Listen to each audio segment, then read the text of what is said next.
Hello, welcome to PlayStation Access. My name's Nathan, and I'm here with Dave. Hello. Dave, we're taking a look today at Concrete Genie. Yes. This is a PlayStation 4 exclusive about creating things. Do you know anything else? I actually don't. No, I know that I'm interested in it. I'm excited to hear what you have to say about it. Your ignorance is why you've been invited here today, Dave. So often is. Because this video is how the game actually works. I've got 5 things to tell you about it. And this is kind of an introductory setup, really. This is right at the beginning of the game. That's the main character called Ash. And he's having his notebook torn to pieces by, like, mean kids. Yeah. And they are thrown all over town. So the basic setup is he wants to go and find his bits and pieces. So here's number 1. This is the very beginning of the game. The kids put you on like a spooky tram and send you up to the lighthouse. And the idea is that it's kind of haunted. What you actually find there is one of your pages. And then you go inside to take a look. And on that page is something that you've drawn. And actually, I've played the game. I played this beginning. You get to paint that page. You get to kind of do the brushstrokes. And really? It introduces you to how it works with the motion controller. What is there is all about creating things and the power of creativity. And it's just one of those lovely games which kind of picks a theme and then enables you, like, just encourages you to engage with it. And the way that it does that is with using a motion controller, which is like a really nice analog for brushstrokes. Yeah. And painting. You can really get kind of a nice brushstroke effect. And as is so often, it sets up little kind of scenarios, so you're kind of within a particular boundary. I was on that page, I needed to like paint that creature, but then within that you get like the freedom to kind of express yourself, and that's kind of how the game works in general. What's happening here is that this being, Luna, kind of comes to life, looks quite scary. It kind of gives Ash the ability, well, it gives him back first of all his notebook, kind of fixes it up, finds some pages, puts it all together, and gives him a magical paintbrush. Right. Which is the thing, becomes very, very important. I can imagine it does. Who doesn't want a magical paintbrush? I'd definitely have one. And what that does is it kind of sets up the game's dynamic, which is there's this city which is very deprived, and your creativity dispels that. And this is number 2. I want to talk to you specifically about what the magic brush does. There it is, he's wielding it. The first thing you do is you remember that as a kid you went around town drawing genies. You just loved drawing them. Okay. And so now you go back, and these are things that, this is a bit of trailer footage before we get back to the bit that I played.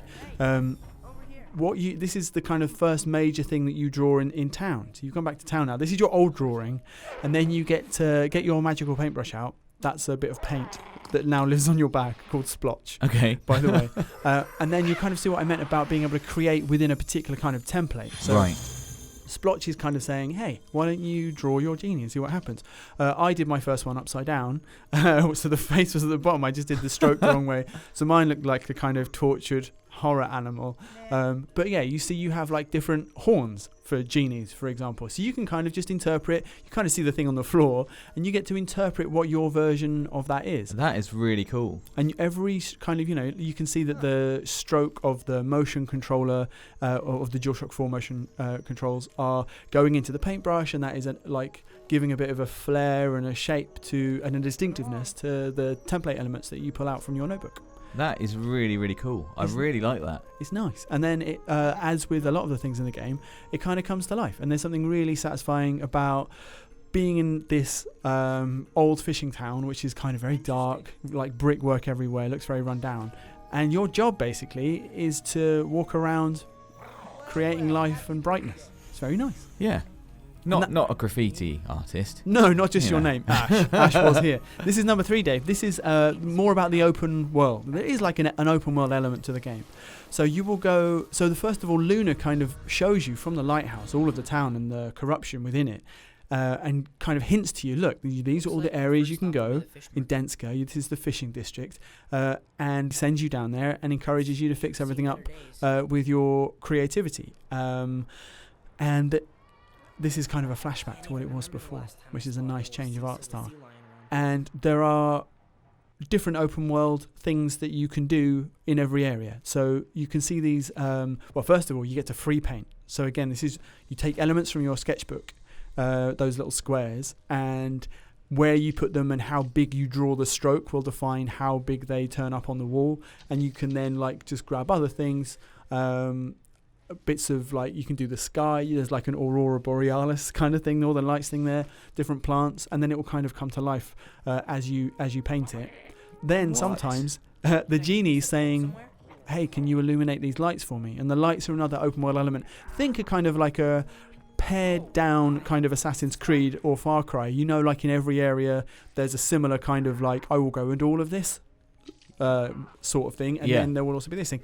The lights are the thing which reclaims every area for you. If you draw on behind the lights, they will come into life. Right, okay, I understand. And that's how your progress goes. And then this is your kind of open world map, and you can switch between lights and the other activities that you'll be going in the open world. Pages from your sketchbook, which will give you new templates to draw, new things that you can draw. So you can draw kind of a scary tree now.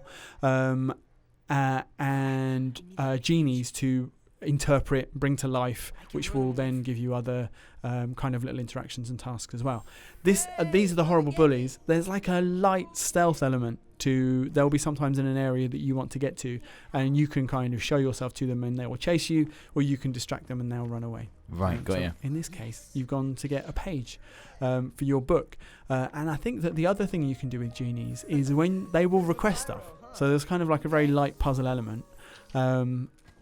And if you draw it for them, they become super happy. You see that paintbrush down in the bottom right-hand corner? Yes. That will fill up. They give you what's called super paint. I'm not sure it's based on real physics or paint. But when you use super paint, this is the only way that you can get rid of the corruption once it's on the wall. You can't paint there normally. Super paint kind of blasts it away. Right, I got you. And does a kind of a heightened form of whatever template you have chosen. Right, okay. So it's just like just a cool difference. It's just like blasting away bad stuff. Yeah. With power washing. Yeah. Power washing. Yeah, with fuel from genies, which you have taken graffiti requests from. I'd be much more into power washing if it was with genies. Yes. Yeah. The thing I really like about the game, this is number 4 now, is that at the end of when you kind of cleared out every area, you do what's called a masterpiece, which is you can see these genies are here that you've created. So there's kind of like this cool just celebration of the end of the area. They're requesting certain things from you. Again, you get to arrange them wherever you want on this wall. So you're making your own version of what they're asking for. But then it kind of comes to, like, the whole town now has come to life, this whole section of the town. And then you don't really see it on this section. They cut it off slightly too early. But the whole thing comes to life and becomes kind of 3D, and it's really nice seeing your stuff just brought to life and interpreted and made 3D and interactive. It's like it's just a very kind of nice feeling. The whole, like, the game is like not, it's not enormous. It hasn't got tons and tons of systems. Yeah, it's about making small creative choices, brightening things up. Yeah, feeling happy. Like it's got quite a strong philosophical sort of angle. It looks absolutely gorgeous. Like genuinely, I love the animation. I love the colours. There is also, it's funny because some people have likened it to Jet Set Radio Future. This is kind of a skating. Well, it says it's called skating. This is there are unfortunately bad genies, dark genies. Oh no! And this is one here. And the kind of the encounters with them are you will skate around and fire paint at them, to get their shield down, and then a mystery as to what happens next day. I won't spoil. Ash should do that to the bullies, to be honest. Well, because that would work. Actually, the dark genies.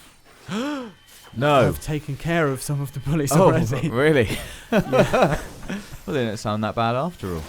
Pre-orders for Concrete Genie have just gone live. The game has been announced as coming out on the 9th of October, so do take a look at that if you're interested. Like this video if you enjoyed it. Let us know what you thought in the comments. Please subscribe to PlayStation Access. Hit that notification bell, and we'll see you again soon.